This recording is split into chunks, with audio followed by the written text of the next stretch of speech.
Hello friends, இவங்க உத்தரப்பிரதேசத்துலேருந்து வந்திருக்காங்க. அதாவது மகா கும்பமேளாவில் ஊசி பாசி விற்கிறதுக்காக வந்திருக்காங்க. அந்த இடத்துல ஒருத்தர் போயிட்டு இவங்கள்ட்ட ஒரு ருத்ராட்ச கொட்டை வாங்கிட்டு இருந்தாங்க. இது ஒரு நாள் முன்னாடி இவங்க தெருவில் வச்சு விற்றுட்டு இருந்தப்போ எடுத்த ஃபோட்டோ. அவர் இவங்களை பார்த்துட்டு இவங்க ரொம்ப அழகாக இருக்காங்கன்ட்டு இவங்களை ஒரு ஃபோட்டோ எடுத்து சோஷியல் மீடியாவில் ஷேர் பண்ணாங்க. அது ரொம்ப வைரலாக பரவிடுச்சு. ஸோ அதை பார்த்துட்டு எல்லாருமே இங்கே கூறிட்டாங்க. ஓ!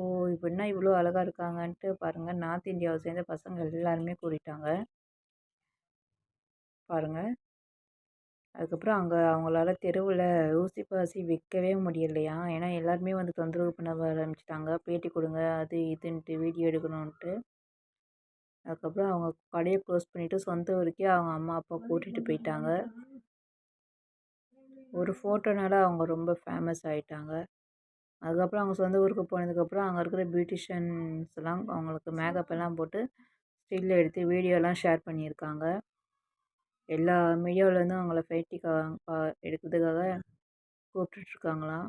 ஒரு வீடியோவில் ஃபேமஸ் ஆகிட்ருக்காங்க. பாருங்கள். அவங்க அவங்கள்ட்ட கொண்டு பேட்டி கேட்டு மைக்கை நீட்டுறாங்க. அவங்க தள்ளி விட்டுட்டு போகிறாங்க, தொந்தரவு பண்ணாதீங்கன்ட்டு. அந்த அளவுக்கு ஃபேமஸ் ஆகிட்டாங்க.